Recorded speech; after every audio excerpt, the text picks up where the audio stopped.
Hey, what's up, guys? Houston here. Someone asked me, can I use a chef corporation to get funding? So, what they're trying to do, they're trying to get about $150,000 in funding. And should they use a chef corporation versus a brand new corporation? Well, here's the thing about it that I always tell people about chef corporations. A lot of people that are pushing these chef corporations, you have to definitely ask if the taxes are updated.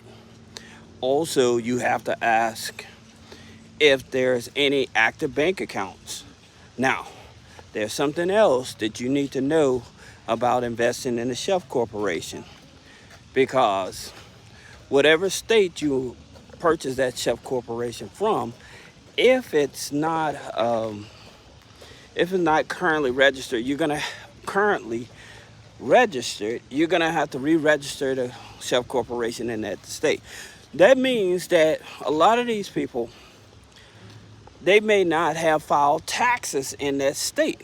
Okay, and this is one of the things I keep telling people, is that you can get yourself in trouble with the IRS or with the state, even if it's a state that's not charging state taxes. You still need to file. Okay, now, in reference to, I know a lot of people think about what Delaware, Nevada, Wyoming, right? Some of the top, and they're thinking about for tax purposes and protection and stuff like that. But here's the thing about it. With a lot of lenders, this is their thing. You have a chef corporation, 2 years old. You never did anything with it. Never filed taxes, never filed bank statements, never opened up any bank accounts. Why would I want to give you funding? Okay, there's no activity on it. Now, here's something that some people do. They would get a chef corporation, and then what ends up happening. Oh, what's up, man? All right. You hear about the new contract Mahomes got? I think it was like 106 over 4 years. Yeah, they just negotiated that new contract yesterday. Yeah, it's big news. He got him an extra 4 years out of it. Yeah. All right. So back to what I was saying is that you have you find people that may have chef corporations, and they may already have some trade lines on them. They may have a Paydex on them, right? Some of them, they may even have like a gas card and stuff like that. And those type of chef corporations you purchase, then what they do, they transfer the company over to you with all the credit on it and stuff. Now, talking about credit in reference to the chef corporations, here's where you can run into the problem. Because some of these chef corporations that people may look into a Secretary of State database, and they may reach out to somebody in that state as a registered agent and say, hey, I need you to bring this chef corporation alive. All right, but that chef corporation may be dead for the reason of it may not have paid the debt on that corporation. So you may be dealing with phantom debt. So you may buy a chef corporation that's 5, 10 years old, right? And you decide, oh, I'm gonna bring this chef corporation back to life. Now you are responsible. Oh wow, dang, you guys can't see this, but it's a huge fish.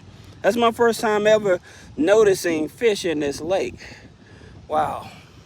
So walking around the college campus, but yeah, so oh wow, that's a huge one. Dang, I wish I could show you guys this fish.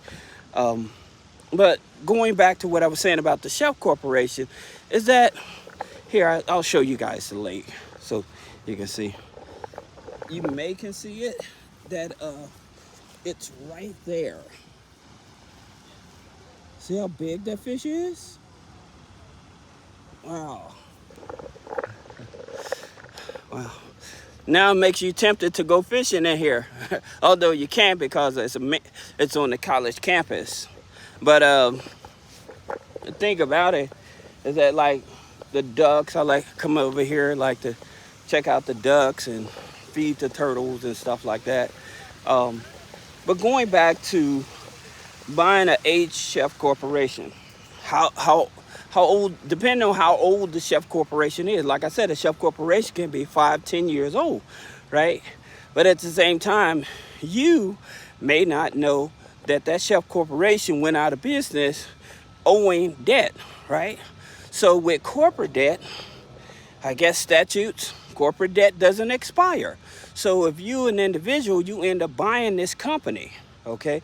You bring it back to life, then companies, financial institutions know that this company is back active and stuff, then you can be held liable. I have had clients that bought chef corporations and they brought it back to life, and then that debt came back to life and they end up owing that debt. So that's the reason you don't want to really invest in a chef corporation. Like I said, I know it sounds good. I know people try to make it sound good, like, oh, you can get $100,000, $200,000 in funding and stuff. But at the same time, like I said, if they haven't filed the taxes, you don't have no actual bank statements, and now you have to question, okay, well, how is it possible they're going to get this amount of money? Now, understanding that with loans, with most institutions, they want you to have been in business anywhere from 18 months up to 2 years for a loan, right? Okay.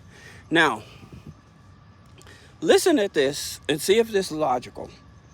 All right. I can start with a new corporation, and if I have a 680 or higher credit score, I can go get a loan from DreamSpring.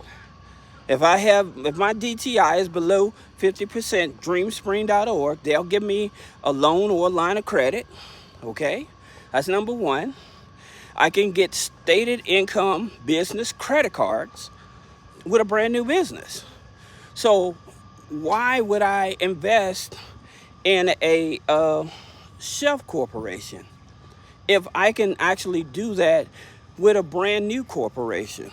You see what I mean? So like I said, at one point, buying a chef corporation, it could have had a lot of value, and it may still have value if you're buying a chef corporation that already has active trade accounts on it. Okay, not trade accounts, but active revolving accounts on it. So those are the type of chef corporations that you may want to check out. But when you hear these people saying, oh, we can get you $150,000, $200,000 and credit, well, guess what they're going to do? What are they going to ask you? How much income you make? What's your social security number? What's your credit score? Why would I give somebody this information to go get funding for me when I can do it on my own? This is the reason why we constantly teach this, okay? Like I said, people that sell chef corporations, they're not bad people, but you have to look at things on a logical level. If I have to have at least a 680, 690 credit score to deal with these people starting off, and they're going to buy me a chef corporation, then, and I can do the same thing with a brand new corporation, why not just start a new corporation, right? You can do the same thing. I just put out a video explaining to you about the 4 tiers, right?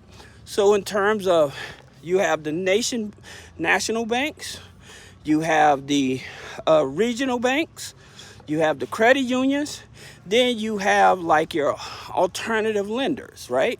For people that may have revenue in the business already, but have bad credit. So for those of you that have questions or trying to figure out, well, how do I get this funding and stuff like that, click the link in the description. Schedule a one-on-one consultation. Thank you.